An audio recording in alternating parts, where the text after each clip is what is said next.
서울중앙지방법원에서 대통령 구속 취소에 관한 청구를 지금 인용을 했다는 소식이 들어왔는데 이 결정 내용을 지금 받아 보셨을 텐데 좀 어떻게 보셨습니까? 대체적으로는 법조인들이 예상하지 못했던 또다시 이변이 발생했다라고 평가할 수 있습니다. 궁극적으로는 이 구속영장 기각과 관련 구속영장이 연장하는 신청을 검찰에서 했을 때 법원에서 인정하지 않았던 것도 굉장히 이변이고 예외 없이 구속기간을 연장해줬던 그 간에 법원의 실무예에 비춰봐서는 수사의 필요성이 인정됨에도 불구하고 기간을 연장하지 않는 결정이 나왔을 때도 다소 좀 의아하거나 놀랬던 부분이 있었을 텐데 이제는 그 구속기간을 산입하는 산입 방식과 관련해서 법원이 판단이 기존의 실무예와 다른 실무예를 적용할 필요성이 있다라는 아주 강력한 법리 해석을 통해서 구속 취소 결정이 나온 만큼 향후 법조계에 미치는 파장도 굉장히 클 것으로 예상이 되고 또 다른 선례가 발생할 수 있을지 이 선례가 상급 법원에서도 유지될지는 좀 지켜봐야 될 것으로 보이지만 우선 대통령이라는 그 피의자의 신분, 피고인의 신분이 대통령이라는 신분인 점 그만큼 사회적인 중대성이 있고 피의자 피고인의 인권 보장을 굉장히 중시하는 구속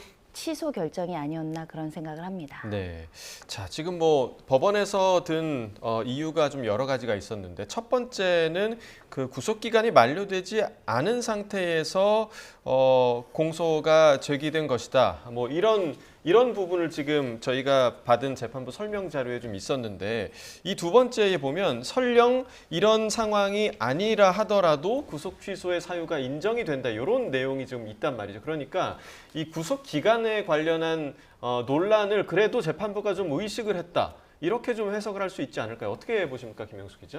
구속 기간에 대해서 말씀하신 거죠. 그렇습니다. 그것도 같이 판단한 걸로 볼 수 있습니다. 예. 구속 기간에 대해서 윤석열 대통령 측이 계속해서 주장을 해왔었고요. 사실 공수처에서 검찰로 사건이 넘어오면서 구속 기간을 연장하기 위해서 검찰이 요청했던 것도 두 번이나 불허가 됐었죠. 그러면서부터 논란이 좀 계속 커졌고요.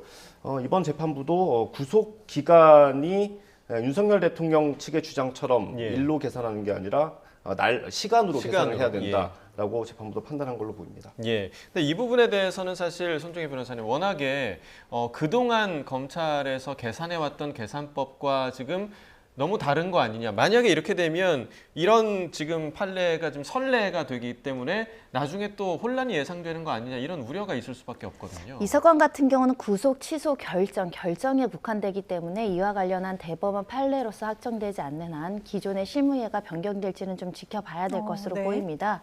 검찰에서 적극적으로 이 문제에 대해서 논의하고 합의하고 관련된 선례와 관련된 규정과 판례를 검토해야 되는 시점이 아닐까라는 생각을 합니다. 기존에는 형사소송법에 보면 관련해서 기간 산입에 대한 명시적인 규정이 있습니다. 시간으로 한정할 때는 즉시로 산정을 하고 일로 산정할 때는 어떻게 하며 그 일이 공휴일이었을 때는 어떻게 하는지에 대한 규정은 존재하는데 각각의 절차별로 이렇게 구속기간을 불산입하는 이 절차의 그 기간 산입은 일로 한다, 날로 한다, 시간으로 한다 개별적으로 규정이 되어 있지 않다 보니 기존에는 문헌적 해석에 기초해서 이 관련한 이 구속기간을 산입하는 내용도 대부분은 이제 날로 해석하게끔 문헌이 기재되어 있기 때문에 기존에는 검찰에서도 구속영장을 청구하거나 체포영장을 청구하거나 체포적부심, 구속적부심을 할 때 날을 기준으로 했던 측면이 있었거든요. 그러니까 명시적으로 시간으로 규정되어 있지 않은 것은 날로 이제 처리를 해왔다라는 것입니다. 그런데 만약에 이렇게 구속 취소 결정에 재판부의 판단을 존중을 한다면 이 피의자 피고인의 어떤 인권 보장 차원에서라도 정확하게 시간으로 계산해야 될 필요성이 존재하고 그렇다면 향후에도 비슷한 사건에서 구속영장을 청구하거나 구속기간을 계산할 때는 시로 계산해야 되는 업무의 대전환이 발생하기 때문에 굉장히 중요한 사건이 될 가능성이 매우 높고요. 다만 이전과 관련해서는 여전히 날로 봐야 된다는 해석도 굉장히 우세합니다. 검찰 역시 그런 해석에 기초해서 문헌이 그러하고 관련된 일부의 판례도 있습니다. 아주 명확하게 체포적부심과 명확한 판례는 아니라고 하더라도 구속기간을 산입하는 데 있어서 날로 계산을 해서 판단을 한 결정과 판례에도 존재를 하거든요. 예. 그러니까 지금 판사들끼리 생각도 다른 겁니다.